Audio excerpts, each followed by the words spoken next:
to Damsels in Dialogue, a podcast dedicated to female protagonists in fiction, film, and the stage, co-hosted by Katie Zutter and India Marie Paul. For our fourth season, we take a deep dive into the leading ladies of the Golden Age musicals and discuss just how well these Hollywood and Broadway characters have aged. This episode, we see how much trouble 7.5 cents and a little love can bring to the factory floor in the musical comedy, The Pajama Game.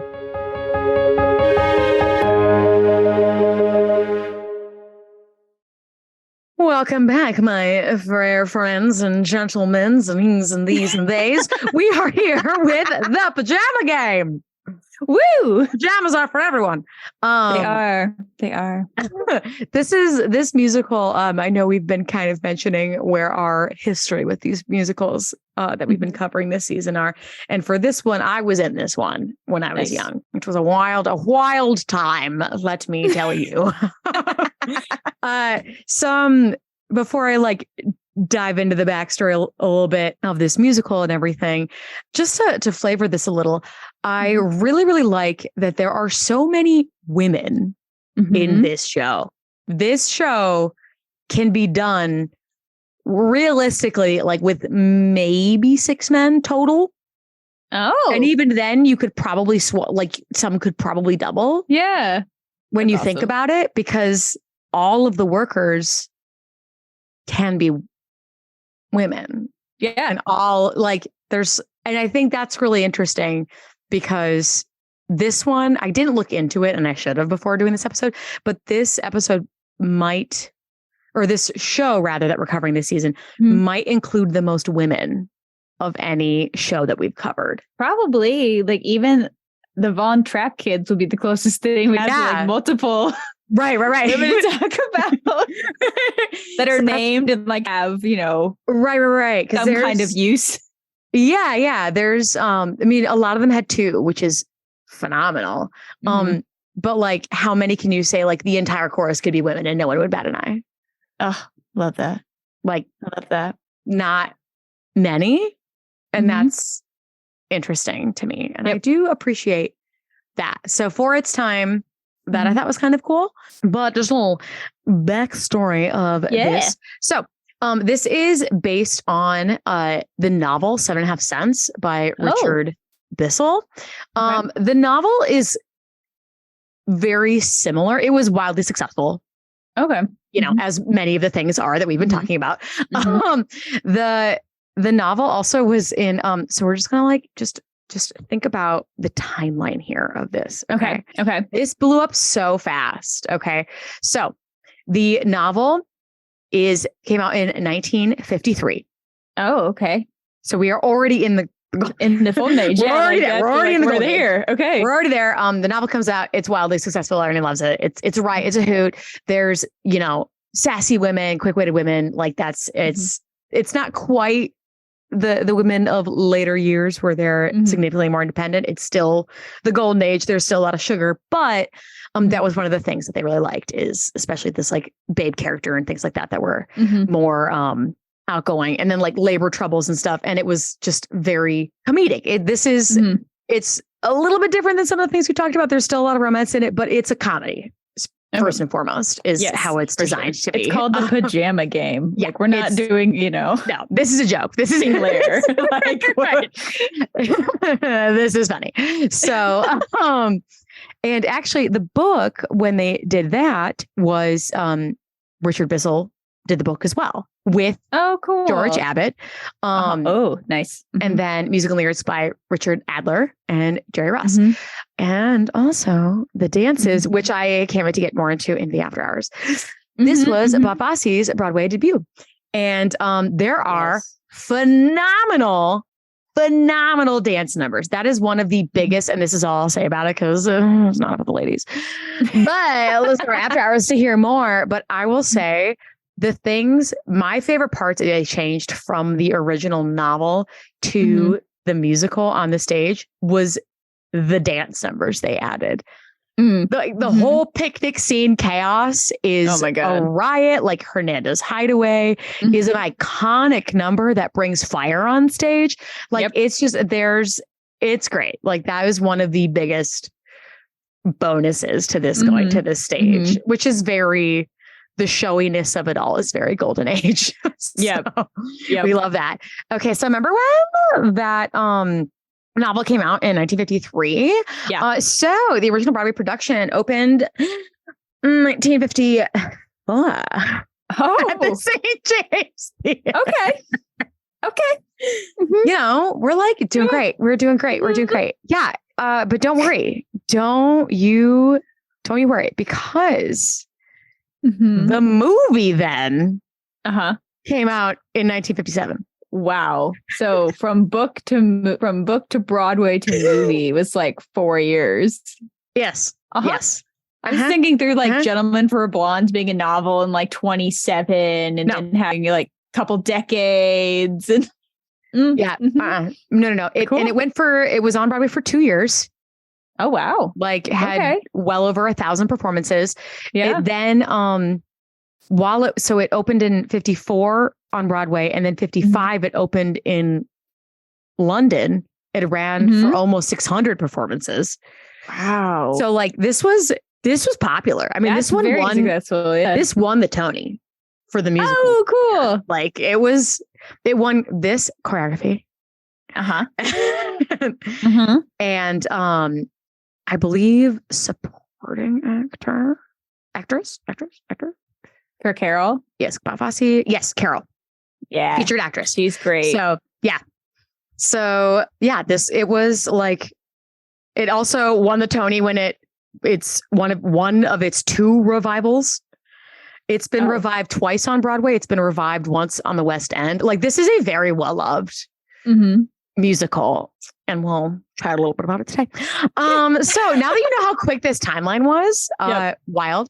In the original, which I do like the musical better than the original novel. So original, at one point, the Babe character, Catherine Williams, she like ducks out for like half of it. She like goes to an uncle's funeral and like ditches, leaving the Sid character, who I think has a different name in that, who is like very torn as to what to do. Yeah. Like, you can't fire her because, you know, like I'm in love with her. Blah, blah, blah. So there's all of that. And then she like pops up at the end after the raise is given. The factory the workers have won. And she's like there. Yeah, at his flat, being like, right, ready to plan the honeymoon. And he's like, oh, all right. So, which I'm sure in like novel form, fun, silly, great. It's a little more about the men in the novel. Yeah. Whereas the musical, it definitely bumps up the women a little more. Interesting. Which I do like. I like that a lot, because there's still like the 2 main ladies we'll be talking about today is Babe and Gladys. But and we'll mention some others later. But we'll kind of go, I guess, in order from biggest to lowest. We'll start with Babe. She didn't have any other name, right? Just Babe. Catherine Babe Williams. Okay, that's right. Babe is her name. Hoping. Got it. She is, I think, kind of a mix of like, they're making her funny, but in a way where she's like this like the head of this grievance committee and is given this sassy, like, I'm not going to let anything get in my way. And we are going to get this raise and stuff, has like a little bit of the hints of what women are going to be portrayed as later.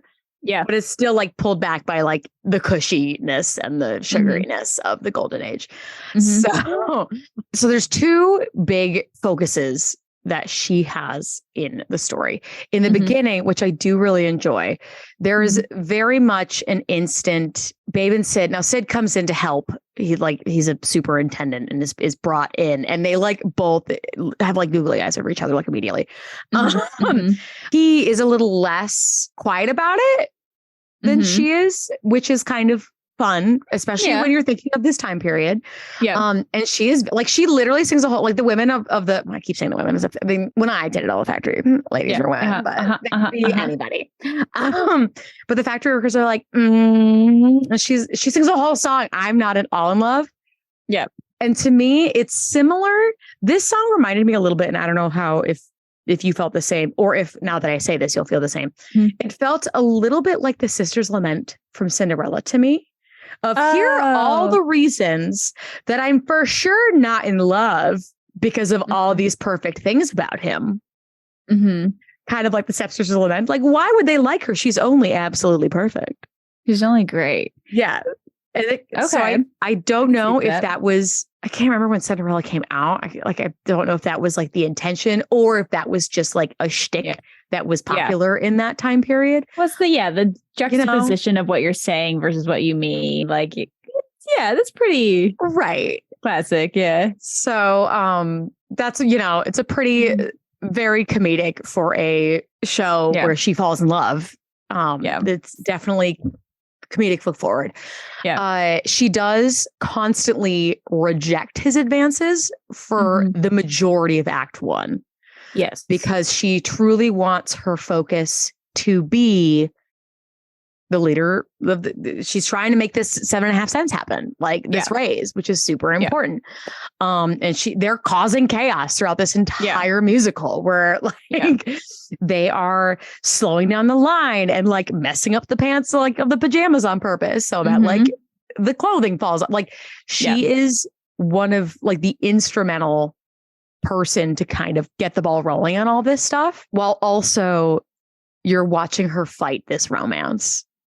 That we all know is going to happen because it's a Golden Age musical. But and then by Act 2, eventually, yes, she does commit.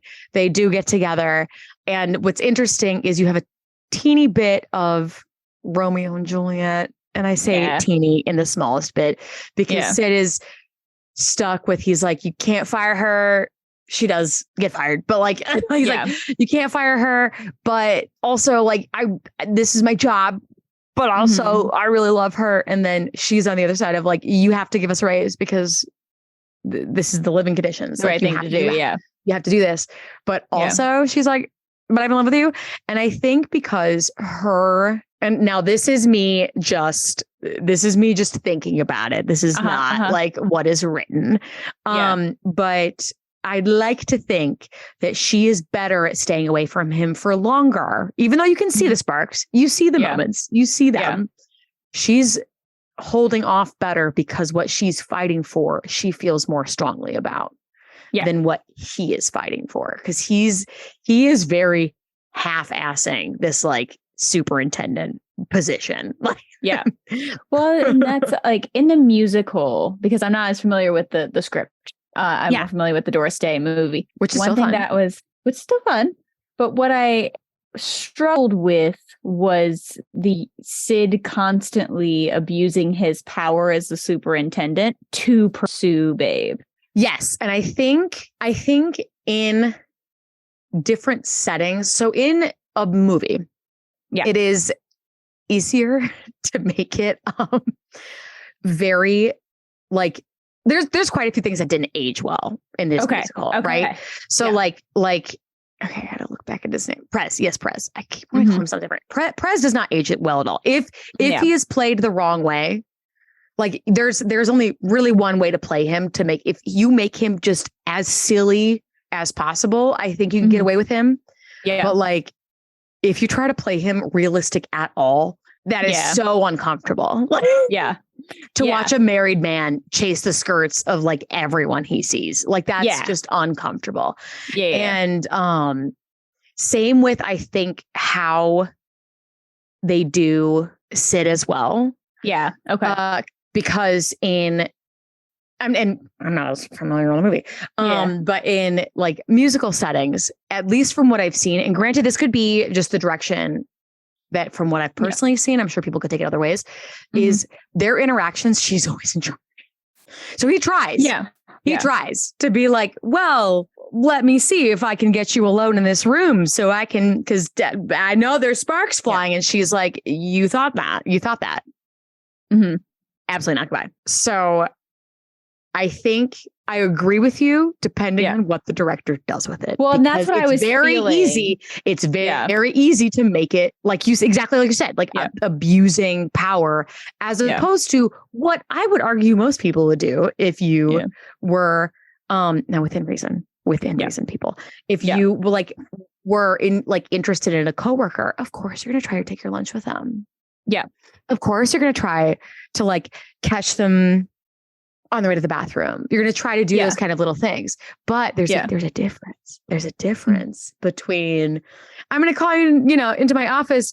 What did you want? Actually, I just wanted to talk to you. I wanted to talk to you, like ask you out. There's a difference between that and like you walked in the room and I shut the door and I'm standing there and I'm like, hey, I don't care how attractive you are. That doesn't read like you think it reads. Yeah. Like I felt there was this sense with Babe of the cat and mouse game of pursuing that feels really icky to me in this time period, but I think was romanticized in that idea. Like it fed into this like leave her alone. She has to be left alone. Yeah. But you're supposed to in the musical know that she wants it, but it just felt really gross in the movie. Right. That's really weird. I'm so sorry. Because like literally the fourth number is her describing how much she loves him, but she doesn't love him. Yeah. Like and I got the sense she was like actually not really feeling it. Like it was just a weird. That's uncomfortable. I'm so sorry. Yeah. It's definitely okay. So that's why you looked at me funny when I made the comment about Cinderella. That's supposed to be at least all the ways that I've seen it on stage. Because once again, every director and iterations can be different. Like that juxtaposition of it, like because the women have each other. Okay.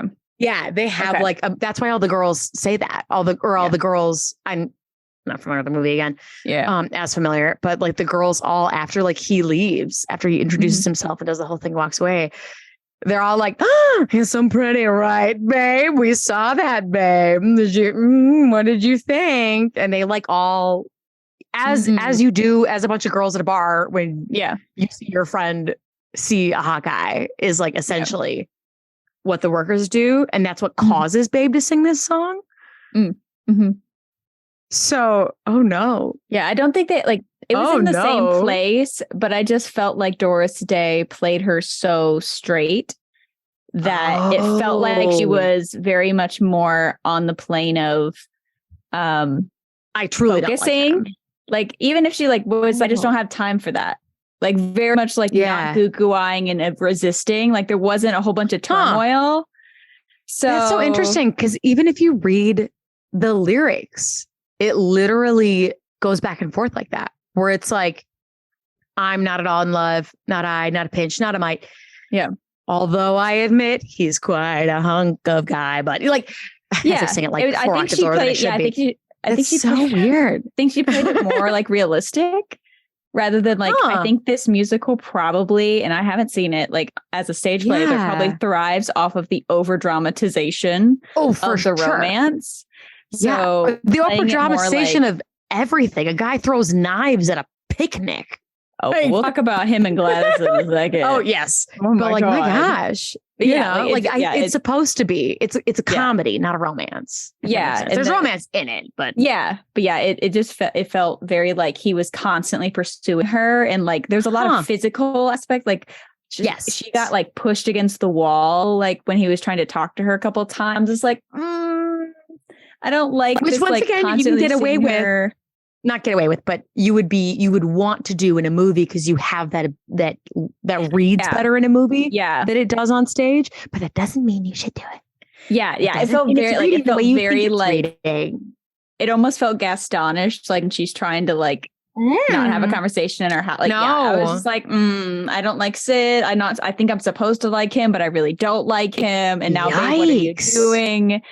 So like that's like I was not a fan of that relationship in the movie. That's so wild. So I would like to see it more like I think it happened with the first meeting. The first meeting was so not like instant like look at you. Yeah. Oh, I gotta cover it up. It was very much like I'm doing my job. You're being a jerk and shoving someone. And then that was it.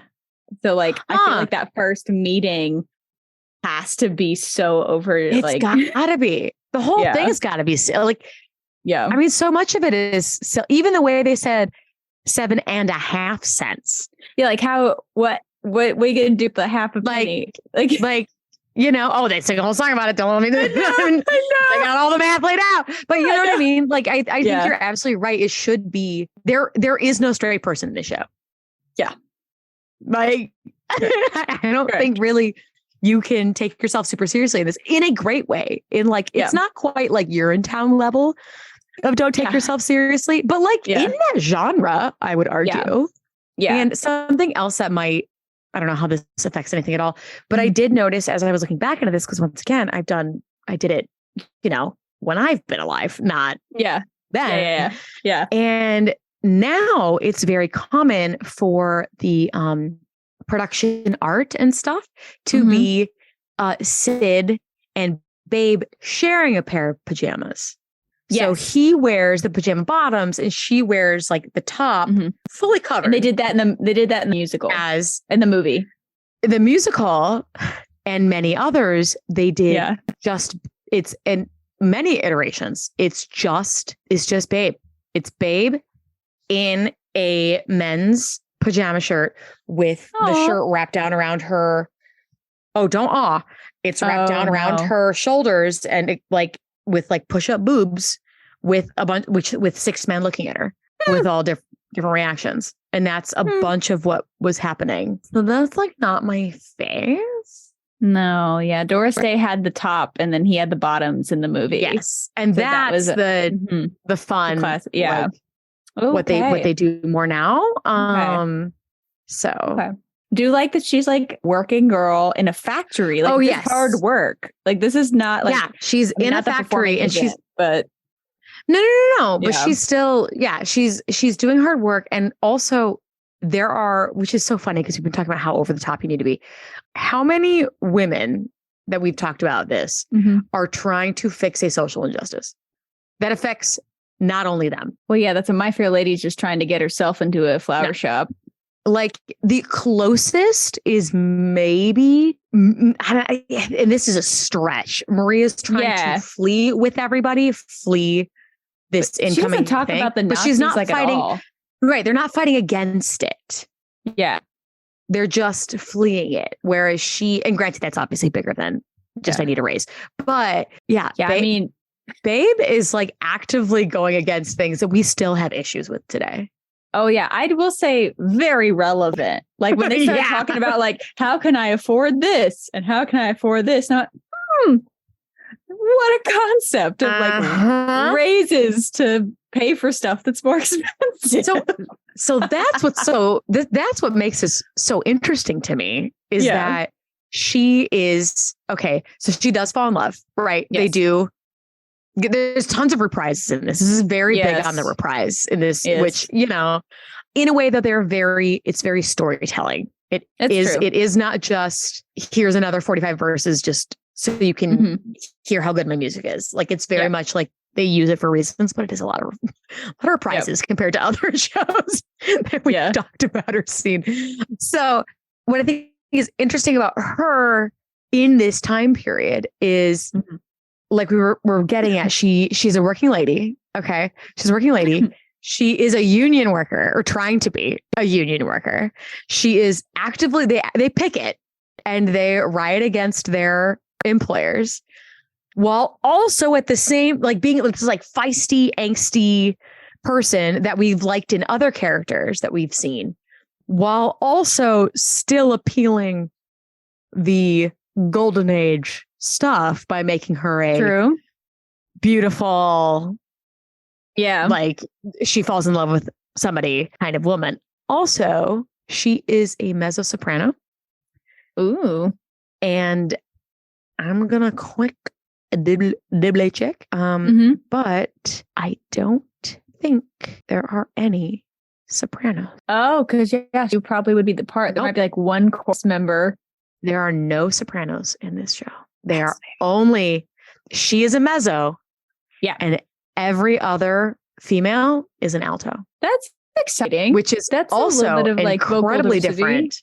Yeah, that is very different than the typical ingenue, which we've talked about. Even when you have the juxtaposition, like in Gentlemen Prefer Blondes and also Guy Dolls has guys. It's you have the two women where one is the more ingenue soprano, and then you have the more feisty. It's as if they've made this more feisty mezzo character is now the main character, and there is no soft, Yeah. soprano-y blonde. Yeah. Blonde. Why did I say blonde? You know what I meant. Yes. Yeah. Well, that's, yeah. Yeah. It's so she is very different than what we've talked about. We've picked some good ladies to talk about. We have, and like about that. I think what I would love to see, like, I don't know how much you can manipulate the show at this point, or I'd like to see what the revivals did to change it, because I think the storyline itself and the character has such a good base, and I think the only things that we in the development of her character are what almost like the fan service to the standards of the golden age. Yes. So like that. Yes. It feels like she gets diminished in her development purely to like make sure that people still like her in that time period, and that she's not too progressive in what she's saying, that she's still falling in love. She's still like entranced by this man, it was like a little too close, being a little too in charge, that they put that as a focal point. Like it wasn't a side plot, like that was a focal point of they both had weight in this, but yes. I'd be interested to see how someone could potentially update it to give it a little bit more oomph in the way that I think she has the potential to be, I guess. Right. Because quite honestly, a lot of it is not even necessarily her. I think a lot of the worst stuff is with Gladys. Okay. Because she is so flat. Yeah. She's very similar to, I would argue, the secondary character. Well, actually, we've talked about these a lot. There's a lot of these in Kiss Me Kate. Oh, and, Bianca, and she's. Bianca. It's like they could. That's the same. That type. That comedic relief. That secondary plot. That secondary. We'll talk about her. Yeah, we're getting her next. Don't worry. Yeah. But like a lot of it happens to her. Luckily, I think with a little bit of tweaking, but mainly different directing choices, I think she can be modernized much easier than others, because I agree. It is definitely, it's a really, really good show. If it, for that time period, it's very modern. For that time period, wildly modern.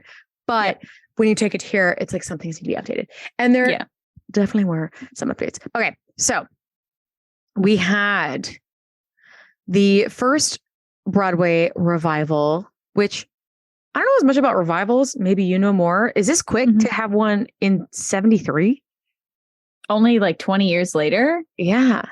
That's a pretty decently quick revival for something. Like Broadway, I have to look at like the statistics, but that feels very quick for a revival, unless there's something drastically changed. Like I know Guys and Dolls had a revival in the 70s that went all black cast, and it was kind of a couple decades apart too. So unless there's like something super different about it, I think usually there's a couple, like at least another decade in between. Yeah, that revival was the same, and then in between they did the West End in 1999. Broadway had it again, because it had two. It was in 2006, and that one I know they swapped some songs with characters we'll talk about next. And this one was I thought so. There was more revisions. This one was revised by Peter Ackerman, and it included 3 added songs. But Kelly O'Hara was Babe. Okay, I know. I've seen that poster. I've seen that poster. But so that was like a 30-year break. Usually it's like at least 30. And that one also, with revisions, did well over twice as good as the first revival did. Oh, interesting. That with some updates to bring it to the era that you are putting it in, it is more successful. That is so interesting to me. Anyway, so back to Babe. Yes. While she is, at least in her original iteration, is still not as around as I'd like her to be. Yeah. I do appreciate the things that we have talked about of her being like she's a mezzo. Well, you know, she does prioritize her work over her love life. Yes. Like even in the end, when she has admitted to falling in love with him, and they're like kind of together. Mm-hmm. She's still one of the final songs is her on the picket line singing 7.5 cents where she doesn't know they've won yet. Yeah. You know, so I do really appreciate whoever made this decision to make her significantly more strong-willed than she was in her original concept. Obviously, like you said, it's that kind of like forced, like, let's make this romance in there. And I don't mind having a romance. No. Because I think it done originally, it's like not as great. But it's kind of fun to see that I think it could be done really, really well in a way that it shows how strong the character could be. Yeah. And this man causing more growth in him, if that makes sense. Yeah, because I don't feel like she changes as much as she affects him. Yeah. And I think she could affect him more. And I know that sounds dumb, but I understand. Doesn't change as much as I would like him to. He's just kind of like still just in love with her, as opposed to it's, you know, he's like, you shouldn't fire her, not, hey, maybe we should consider this race.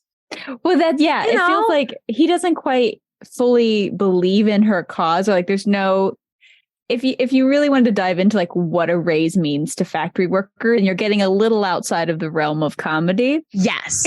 So like there's also the kind of the grazing over of the realities of what these people are fighting for.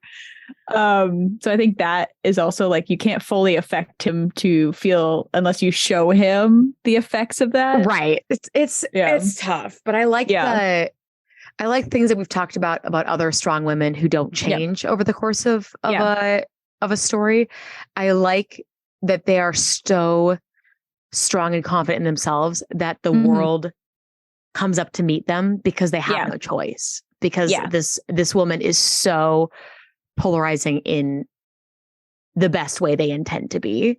Yeah. And I think it would be nice for him not just to be like, I love you because you're beautiful. Well, yeah, I feel like if they had connected. There's so many more things about her because they give her all these little bits that are kind of like brushed over with, like you said, the time period. Yeah. Yeah. It's there. It's just kind of like, we won't talk about it. Yeah. I wanted them to connect on just like one more thing that wasn't you're pretty. You know, like I wanted like one, like, because both of them were like, you're both pretty. As shallow about it. Like, you're both like, it's just like, you look pretty, done, in love. Like, I wanted something else to connect them a little bit. Yes. And I would love to see an actual I Want song from her. Yeah. Because she doesn't really have one. You know that she wants the raise, but you get no kind of like true internal like desire for something from her. No, because it's, now I'm going through the songs to see exactly where her things are. Yeah, you have her. I mean, you know what she wants. Like, you know from witnessing it what she does. Yeah. But she sings the I'm Not at All in Love with, which is like definitely not an I Want song. No, it's like it's a silly We're gonna fall in love song. Right. We're like foreshadowing song. You know, great, cool. And then I mean, she sings Small Talk and There Once Was a Man. I love There Once Was a Man. So funny to me. It's like, hilarious. It cracks me up. There Once Was a Man. Like, why? Why is this suddenly funny. Western? It cracks me up. Yeah. That's one that feel like when I was watching the movie, I'm like, oh, well, this song is fantastic. Like, this is just like this. You can't screw this song up. It's just pure joy. Like, there's some problematic lyrics in it that I'm sure need to be updated. I'm sure in the 2006 version would have had to was revised, you know? Yeah. So, but she sings a lot of things with him. Yeah. And you're right. Like, she does not have. Yeah. Like, she says, hey there. And that's another reprise. That reprise is beautiful. And that is, I do like that the reprise is sung by both, or not the reprise, but they each get a chance to sing that song. I think that's great. I like the complicated nature of what can I do? Like, I do like the emotional turmoil she has with that reprise. Like, I think that's a really beautiful emotional character moment to herself. but she does like that's one of the few times she gets to like sing by herself. That is one of the two times times she gets to sing by herself. So yeah, that is so interesting. Yes. I love one more song, a little bit more about her, other than I just want a raise for the workers. Yep. Even if it was like, I hope I find some, like, even if it was about romance, like it just, it could be not like that's a, fine. But there's a desire. No. Yeah. And maybe they didn't do that on purpose because they gave him an I Want song. They did. And her. like, like the hey there and the stuff like that. He sings. Yeah. Very much about her. Yeah. Very much wanting her, but doesn't know what to do about it because she won't listen to him when he tries to tell her. Oh, poor boy. Right. Woe is you. Yes. Hey, at least I don't know if they laughed at him in the 50s, but us now can watch that and have a giggle and be like, this is still comedy. Yeah. And I feel like he'd be more endearing. Well, that's that way. I think if he's played very endearing and very sick puppy in love, I think that's great. I think where they missed the mark in the movie is they made him a little too like masculine forward, if that makes sense. Like, and that's where I went, I don't like you. There's nothing about you that I enjoy. No, that's not fun. Which is harder to watch then. So I think, I think there's a very balance. There's a balance you have to hit at the very beginning of this, or no one will care. Yeah. And so then they'll just giggle up and have a good time, but not care about the plot. They'll just like laugh at all the dance numbers. So I think done right, she could age very well. Done wrong, she can age very poorly. Yeah, which is fascinating because it means like that the script itself is vague. Has potential. vague with potential if done right. Yeah, that's a lot of breathing room to put, which is not a bad thing. It's just like she's written enough to give her a chance to be whoever the actress comes up with. It almost feels very like we talked about in the first episode this year that like Betty and Judy could have been just flat. Yes. Awful things to watch, but because you fit them with like performers that made them into the characters they were, that it was such like they're classics. So it's a very like big enough to have a plot, but not specific enough to have a fully blown like this is the path of the character. Right. So fascinating. Okay, I'd like to see the stage version of this. I'd like to see the ridiculous fools in love. Yeah, you know, it's especially more Act 2. Act 1, she just turns him down constantly. Yep. Oh gosh. Anything else about Babe before we move to Gladys? I don't think so. I think that was my big like just figuring out how much was part of that. No, that's valid. And no means no. Like that's a thing. You know.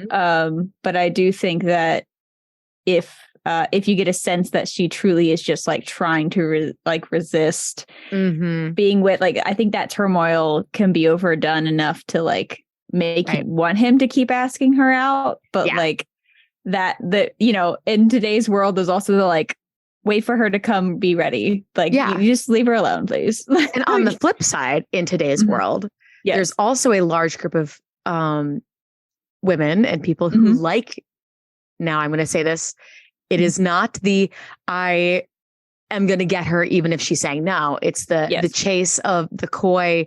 I want you to run after me if I run out the door. Yeah, that's a very delicate. There's that kind of chase of like, I want you to want me. Yeah, if that makes sense. And I think it could be done like that too. It's just got to be very understood that they both are interested. Because if it doesn't look like Babe is interested at all, and it's more of a, you see like that turmoil, how fun of a song would that be of her turmoil of like, okay, maybe I like him, but like also I have a job to do. Yeah. That would have been a great song. That would have been a great like, seesaw of maybe not an I want, but maybe would be an I want song of I'm trying to figure out how to do this. Yeah. If that is not directed and not acted appropriately. Yeah. It can get real creepy real fast.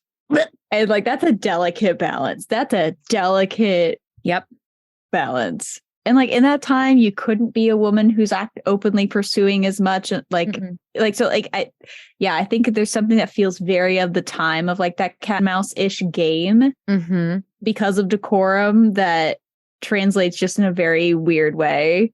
So like, I'd be interested to see it live with some more modern lenses put on it to see what they did with it. I would have liked to see O'Hara. Oh, yeah. Oh, my gosh. Yeah. I've heard her. I think that was with Harry Connick.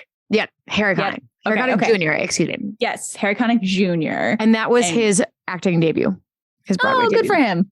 I could see him being very charming in that part. Okay. Well, yeah, I would love to see that, to see what they did with it. But I think she's a character with a lot of potential. And I do like that she's a working woman. And this is one of the few people with a job that is not being an actress. Because we've had a lot of working women.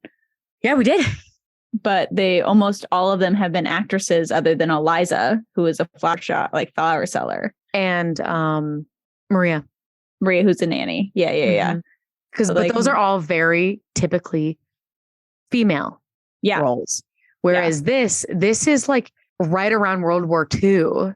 It's right after the like when everyone had to fill up the factories and like women had to start working in factories. So like I think it's really cool to show that side of history. And that's to see when this takes place, not just when it was written. Like it's so they wrote it about their own time period. Yep. Which is also unique to this season. Yeah. Yeah, that's really cool. I like that. A lot of things were in the 20s or in more idyllic time periods. Or fantasy, like we were in, Once Upon a Timeland. Oh. Can't get over that show. We'll never get over that show. Love it so much.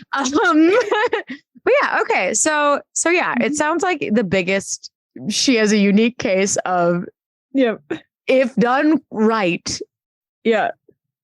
she ages well. If done wrong, she ages incredibly poorly. Amazing. What a weird continuum to be on. Yep. What do you think? Let us know after you hear this podcast. Yeah. I think of all of the characters we've talked about, this one might be the most like, I truly want to know what everyone's opinion is. I don't know. I don't know. I don't know how I feel about it. It would truly go either way. Yep. Just based on what you see first. Like what iteration of this. Yeah. Because clearly it's a well-loved show. They wouldn't have done it so many times. Like some of the shows we've talked about didn't even get revivals. And this one got 2 and 1 on the West End. We're about due for another one now. Got two on the West End. Another one happened 2013, 2014. Okay. I feel like we're due for something somewhere of the Pajama Game. 2014 it moved to the West End. Okay, cool. So it's like this is still here. One of the more popular ones. So that's interesting. Well, cool. Yeah. So now that we have chatted about Ms. Babe, let's move on to the next character. So full disclosure, Babe is the only rounded character in this show as far as females. Now, I will argue that there are not many rounded men in the show, if true, potentially any. So in their defense, it's even, which this is designed to be a comedy. So I can see it being, we're just making caricatures of people. Of a boss who's just yelling all the time. Right. A boss who's yelling and is jealous of his wife, who's so pretty. Not of his wife, but for his wife. Yep. That's the biggest. Wow, it's late. We're recording this on a Monday. If that explains anything, it's fine. But we are going to move on to Gladys. Now, Gladys is a secretary. Yes, but a different secretary than one we'll be talking about later. Yes, there's 2 secretaries. Yep, because of course there are. Totally makes sense. Because each man needs their own secretary. Correct. Because obviously they would get nothing done. Useless. Without these women. So. Yep. Gladys is the secretary of the head of the factory.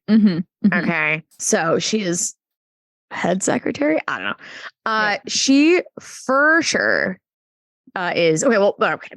with the timekeeper of the factory, Vernon. Mm-hmm. Like they're together. So she works with, and like I said, not many of these people are well-rounded. There are a lot of flat characters, which is designed to make them silly caricatures. So her boss is like screaming mad, angry all the time. Because he's a big man. And then his truth. Her boyfriend is a different big man in that he is jealous because she's very pretty. And she is in the one, it is not a defense. It is just an explanation for his actions. She is beautiful and is very like, I wouldn't say flirtatious in a I want anyone, but she is like the cutesy, pretty, hey doll kind of woman of the time period.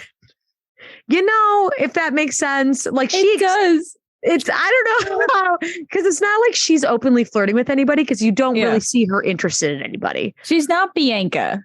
No. But she's definitely, you understand why men go for her. And she's not like Babe when Babe's like, nah, I'm like physically gonna leave the room. Like, can't stand this. Yep. I have bigger fish to fry. See you later. She's like, actually, let me sing an entire song for you. Like, so in one explanation of him, we can get more into him in the after hours because he I would say as the one teaser, and I think I mentioned this at the beginning too, is there is only one way that you could do him and have him age well. Yeah. No, I hate him as a character. Because he is like, if you make him just a joke, like just the butt of a joke, funny, great. If you make him real in any way, shape, or form, you'd be like, why is she with him? So creepy. Yeah, she could be with anybody. Yeah. Well, that's so funny that you say that, like, she's portrayed typically as like the very cute, like lovable. Yeah, she is a quick-witted, like beautiful secretary who dates Hines. Oh, sorry. I'm getting them all confused.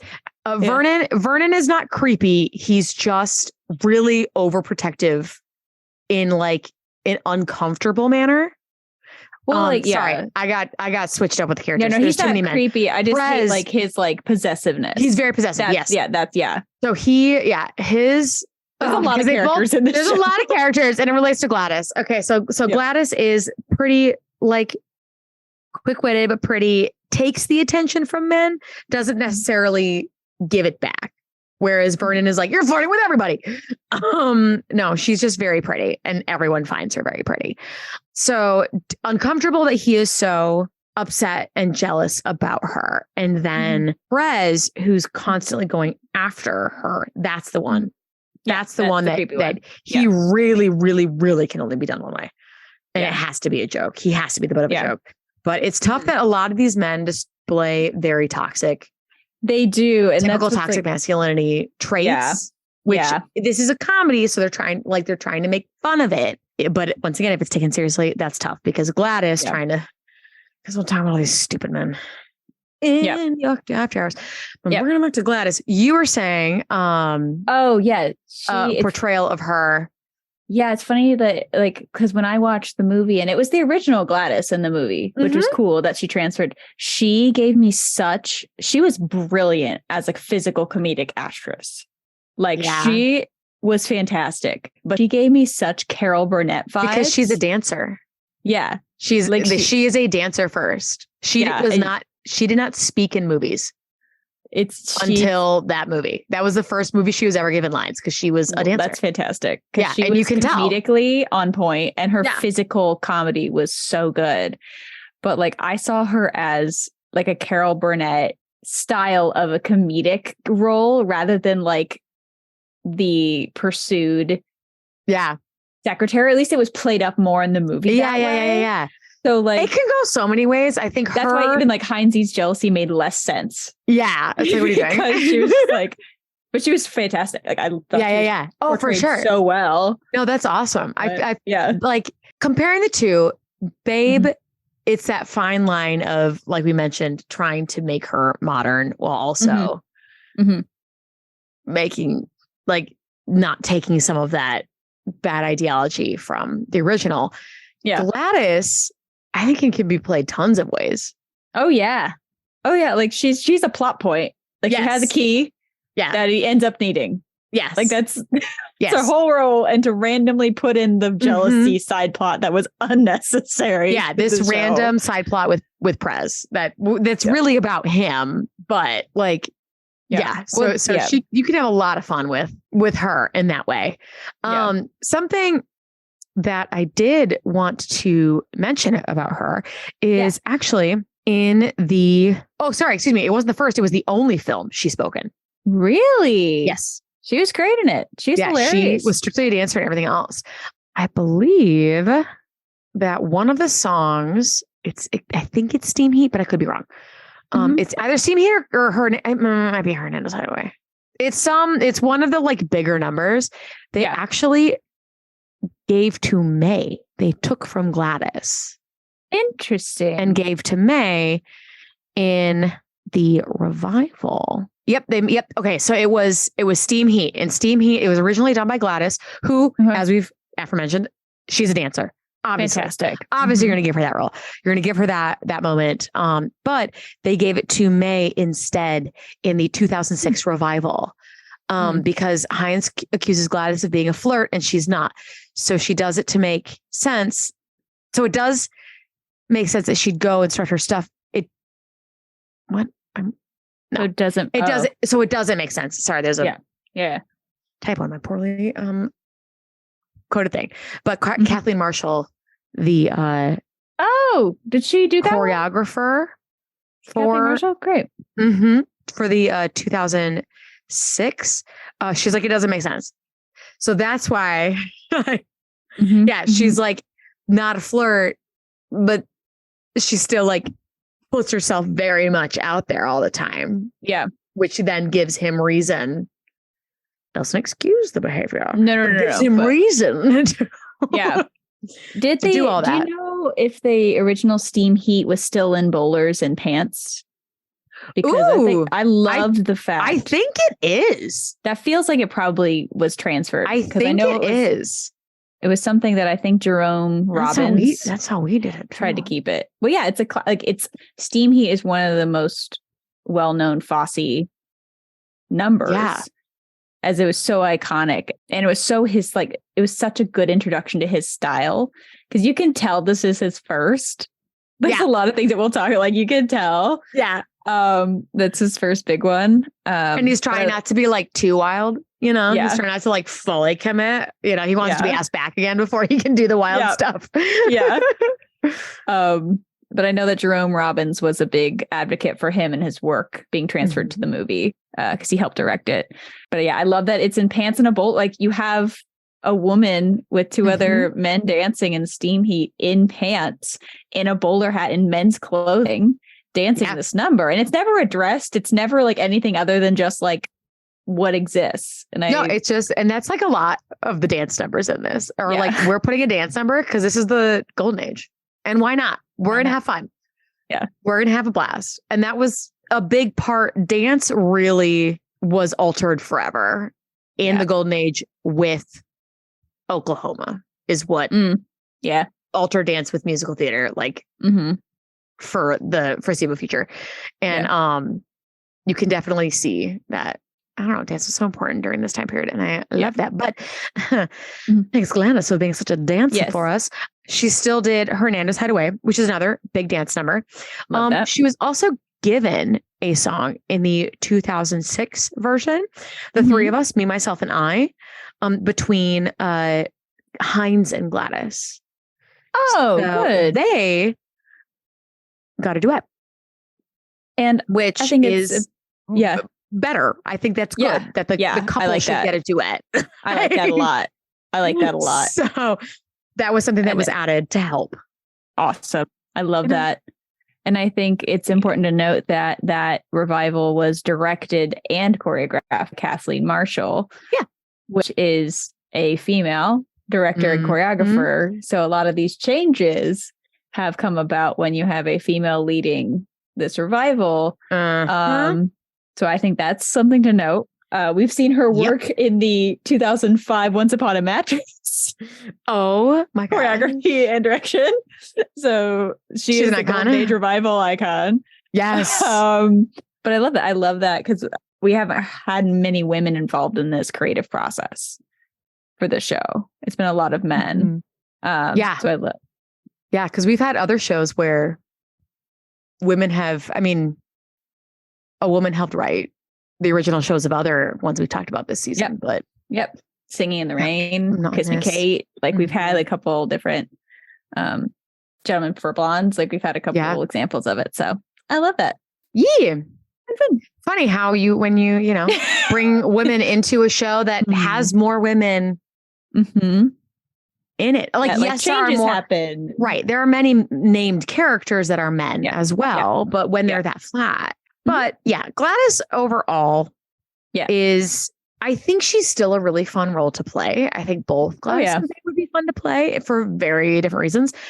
Gladys kind of gives that opportunity to the strong dancer who can also sing, which I don't think many roles offer. It's like usually if you're the main character, you're just kind of like the mover.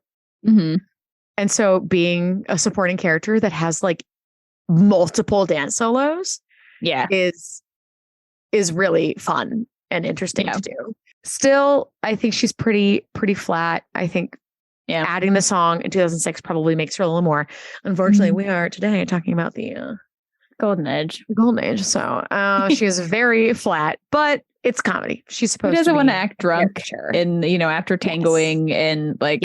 Yes. That scene is so good in the movie. Highly recommend watching her be drunk because it was great. Hernandez Hideaway is probably one of my favorite dance number concepts that we will talk about later. In the after hours, not here. But so to bust through the rest of the ladies, because like I said, there are a lot. I mean, there are a lot of women in this show. Looking at and from what I remember of having the script in hand, there were quite a few names that they just throw in that they give lines to. And other that's almost nice. It's kind of like a Urinetown situation where like not every character is like listed. Yeah. But almost every line is named. It's not just like worker. I think that's great. This is very similar.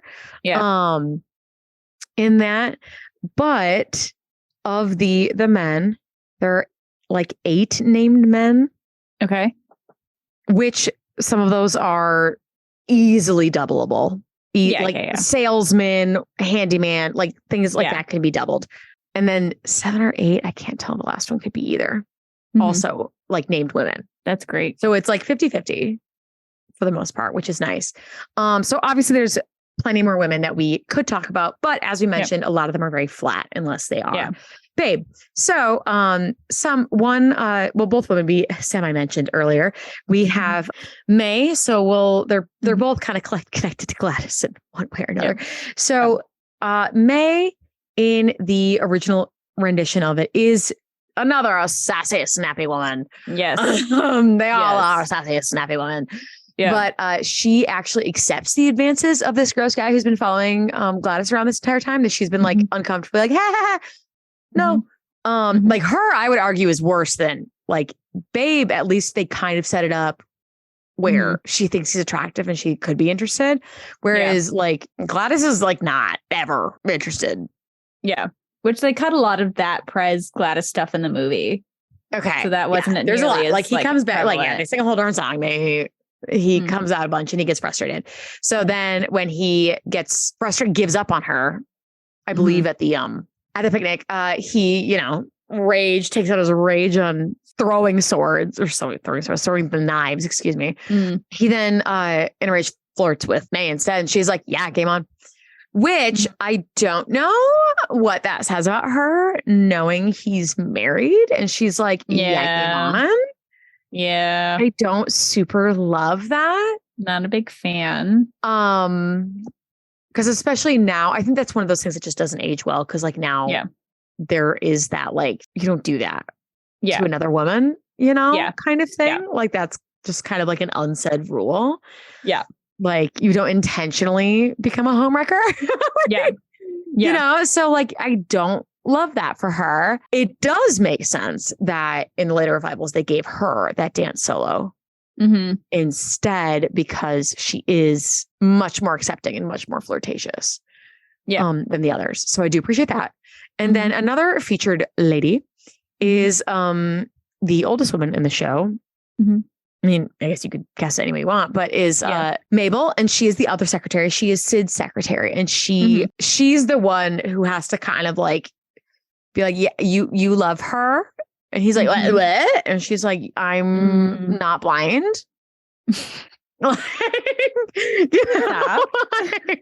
So,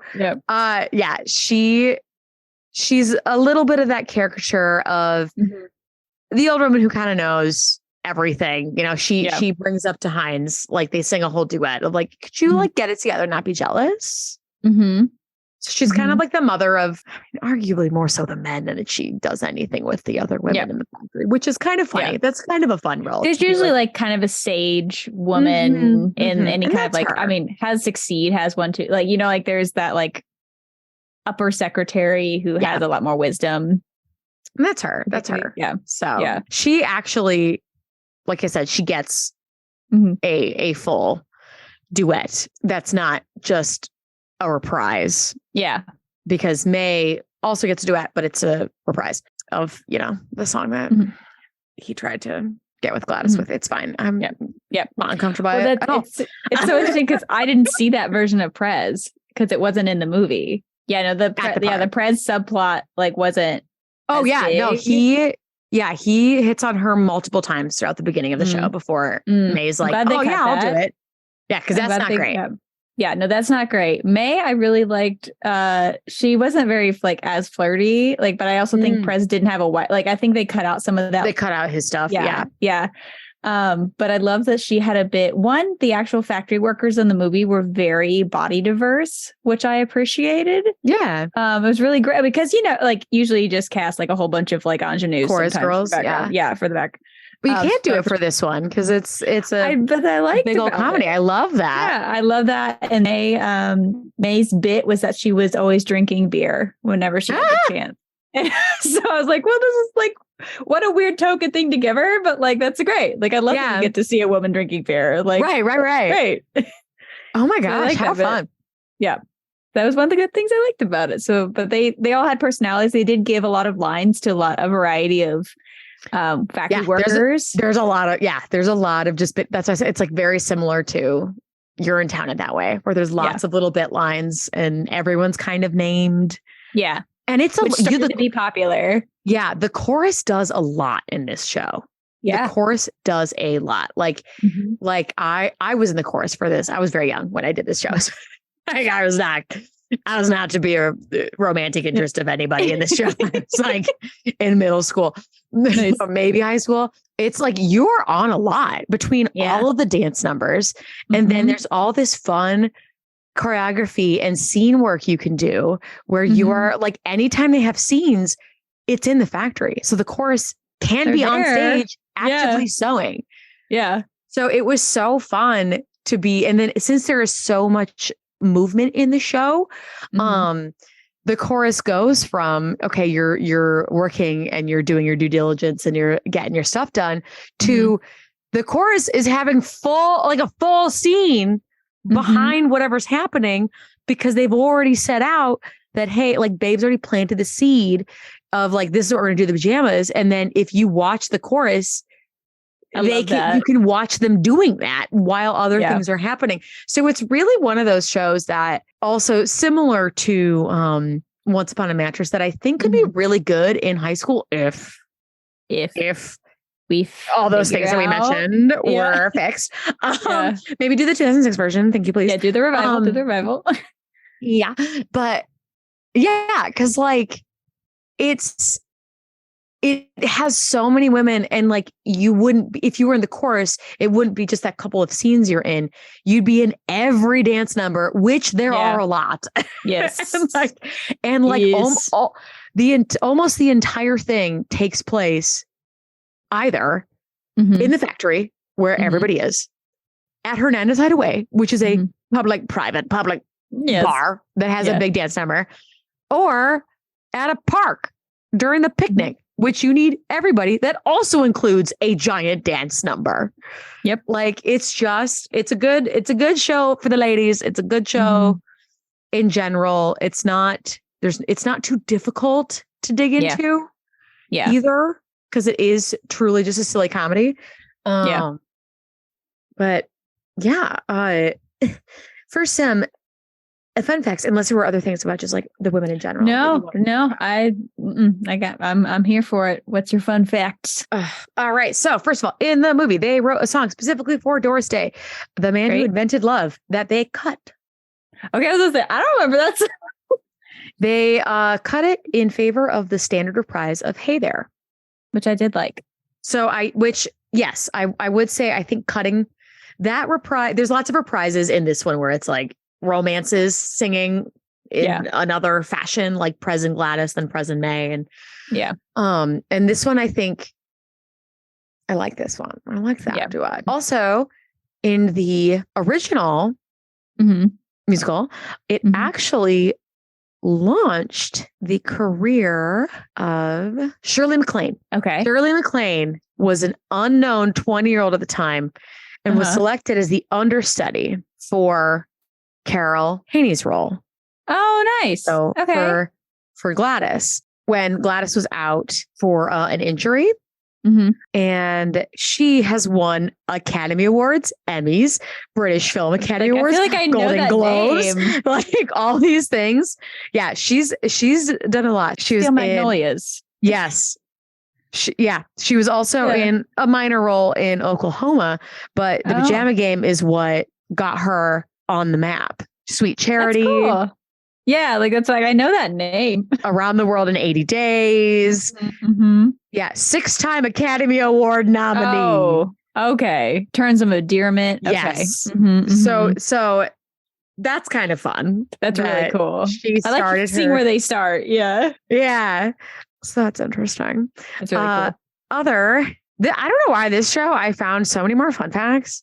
Oh, cool. Than any. I love a good fun fact. Other thing. So Doris Day, in her autobiography, she actually something you had brought up and we had mentioned earlier about how so much of the cast came over. She said it was hard to do the show because she wasn't original. So it was really like, I got this. It was really difficult for her to fall into the groove of the company that had done it for over 1,000 performances.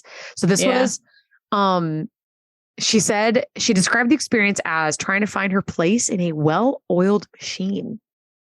I could see that. I don't know that she found it. I like Doris Day, but and that would be intimidating because that's not just like, a short run, this is like, that's a lot. That's like a lot of performances and then so quickly. It's not like they did it and then like they were like, oh, we did last week. Right. It's not like Cara Burnett where like you're intimidated, but you're not like terrified that she's done Once Upon a Mattress so many times. Like there was time in between. It wasn't like she just came fresh off with like 8 of her BFFs that were just in the show at the same time. Yeah, especially with like an ensemble heavy show. Like they probably built a lot of relationships that were like not in the script and like they probably played and worked together so much. And then the lead is like, hi, like I'm Doris Day. Welcome to me. So, and here's some things that make it a little different. So the musical that we know versus the movie. So it is a pretty good crossover. In some ways, like we've talked about, filming versus on stage and how things are reading were like not our faves. But they deleted 6 numbers. Oh, I mean, there's a lot of fluff. There's a lot in this. So they have A New Town is a Blue Town. Her is which is one of the songs, the Prez, which I mentioned. You're like, oh, I'm not familiar with that one. Think of the time I save. Sleep Tight, which is the name of the company. Oh, the company. The Jealousy Ballet. There's always a ballet. To Oklahoma. And the although Oklahoma, that changed the plot, and that is why. Well, that's why it was so important. But then everyone did ballet, but they didn't do it as well. And then The World Around Us. Oh, it got to 9th position on the Billboard's charts in 19. Well done. The soundtrack for the movie. Huh. So there's a lot of also like only roles and things too. John Wright. That was his only film role. Interesting. Final film of Carol Haney. Like interesting. So it was one of those like just kind of came over with the show and didn't have Hollywood. Didn't stick. Hey There, specifically the movie version, was included among the American Film Festival Institute's list of 400 movies nominated for the top 100 greatest music for the movies.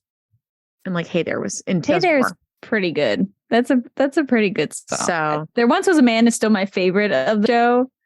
Yeah. Because it's just so stupidly funny. That's a good one. Here, you had stuff to say, and then I'll see if any of my more of my fun facts matter. I don't know why I have so many.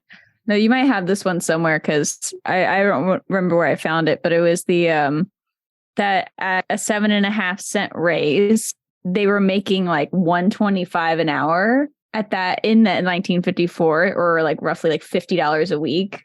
So it would have added $3 to each paycheck, and it would have been around a 6% raise. Yeah, which is nothing to sneeze at. No, I'd take it. Yeah, I'd take a 6% raise. They do all the math in that. Yep. In the last song. Yep. That one too. It was so funny when I did it. They were nervous about the enunciation because the lines are 7.5 cents doesn't mean hell of a lot. Like, and hell of a lot when a ton of people are saying it is sometimes can be difficult to understand. So our music director actually changed it to heck of a lot. I was about to say heck has a much better. So it was, and it wasn't, he was trying to like make it more PG. It was just like, the song is so fast. Yes. And is so repetitive. Yes. Like it'll be so easy to just go like instead of actually like enunciate the words. So we said heck of a lot because it with that hard K, it made you stop. Yeah. And I was like, okay, more fun. Yeah, that makes more sense. And it is probably better for the audience too, because they can, I don't know, understand what we're saying. Yeah. So I forgot to mention. Okay, so original Broadway opened 1954. London, 1955. Original in Australia and New Zealand, 1957. 50s. Okay. 1957, Her Majesty's Theatre, Melbourne. Yeah, so it also went there and was still successful. Like the 50s, they did really, really good there. But okay, well, one fun fact from me is notoriously in Hernando's Hideaway. The whole song is like light a match, and then killer rat Hernando's Hideaway. So you have to like, and originally they did that. They did in fact like light matches on the stage in theaters, and which makes it nightmare. A very like nightmare, but also for the audience, this is like a massive crowd pleaser. It is also, you have to be very, especially with matches at the time period, you have to be like very, very clever with how you're doing it, how you're using it, all that kind of stuff. I did not find any like wild stories of like things burning down. So they must have done something right.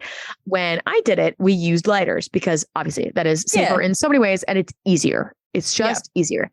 My fun fact is now, and this song is done like very low in the dark. So it's like very unsafe for like so many reasons. But once again, crowd pleaser, looks really cool. Visually a brilliant number. Yeah. Right. Like you get that choreography down right with that staging. Yeah. Could be like career starting, right? Yeah. Okay. I could not light the lighter. Oh no. Could not. And it was like, no, dark, secluded. People listening to the podcast cannot see me doing this, but literally every beat that it made sense to light this lighter, I would attempt and would fail. And it was so funny because I was one of the strongest dancers. Like I was the featured dancer of the show. No. So I did all the dances for everything, and I could not get this lighter to light. So it was so funny because the cast didn't notice Oh. Because I was a featured dancer. I wasn't near any of them. I was doing all this stuff in front. Right. Yeah. And they're too busy focusing on their own laters because like we're rehearsing and we have like fire. Yeah. Right. Yeah. So nobody noticed until after one of the rehearsals, the director's like points at me and loudly announces to the cast, well, she's never going to smoke. What? So one of the cast members went out and bought me a push one. Yes. So that I was you just push it. Yes. With a button lighter during Hernandez Hideaway. Dude, you got to. You know, here we are. Yeah, that's terrifying to think about, like lighting matches on stage and just like holding it until maybe you burn your hand. Like that's just yes, because it's pretty specific. It's if done right. Like I said, it's a good number. Like which has Gladys singing lead on, and this is where they get the key and all this stuff. And my goodness, it's like just so much chaos. Yep.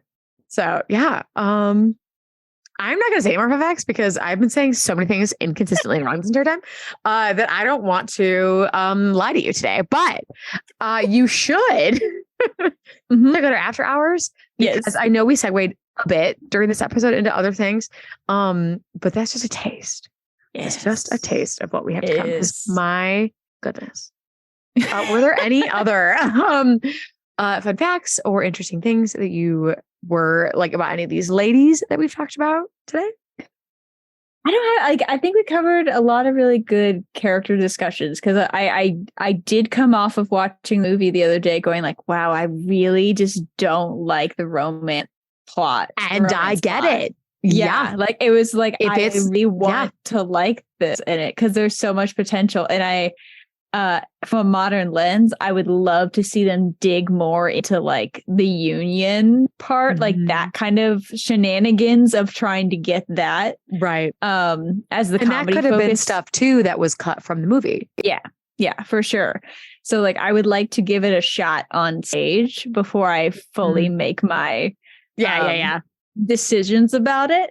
But I think I really like that it's a show that is a classic, but it has so many roles for women. It has so many roles where like also students or community members or college students can not just be a prop in it, like just dance, like that there are personalities to be had, that there are like, that it is so flexible in how you use it, that you can create an entire story and bits in the background, you know, of being in the workshop. Yeah. So I think it's a really exciting piece that I think we'll probably see. Like, it doesn't surprise me that there was a revival last decade somewhere, because I feel like it's one that probably will keep coming up because we are dealing with a lot of minimum wage issues and inflation issues. So like some things hit a little too close to home.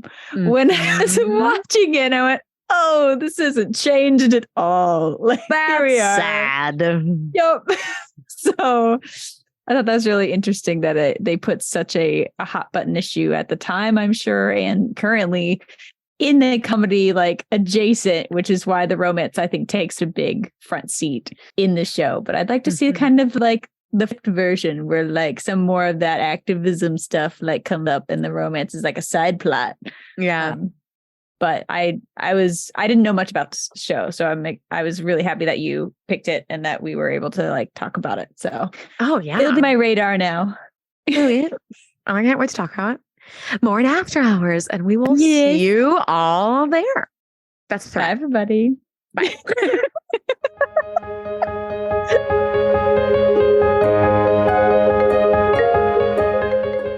Thank you so much for joining us for this episode of Damsels in Dialogue. Tune in next week as we snap into the streets of Manhattan and see Somewhere There's a Place for Maria and Anita and Bernstein and Sondheim's West Side Story. If you enjoyed what you heard today, you can help us reach even more listeners by subscribing to the podcast and leaving a rating or comment on Apple, Spotify, Google, or wherever you're listening. If you want to join us for even more discussions and opinions about the Pajama Game or any of our episodes, head over to our Patreon. There you can support the podcast and unlock an entire library of exclusive after-hour video podcasts with a new one arriving each month. You can also unlock research notes, bloopers, and more. Follow us on social media and at our website on damselindialogue.podbean.com. Till next time, this has been Damsels in Dialogue. Have a nice day.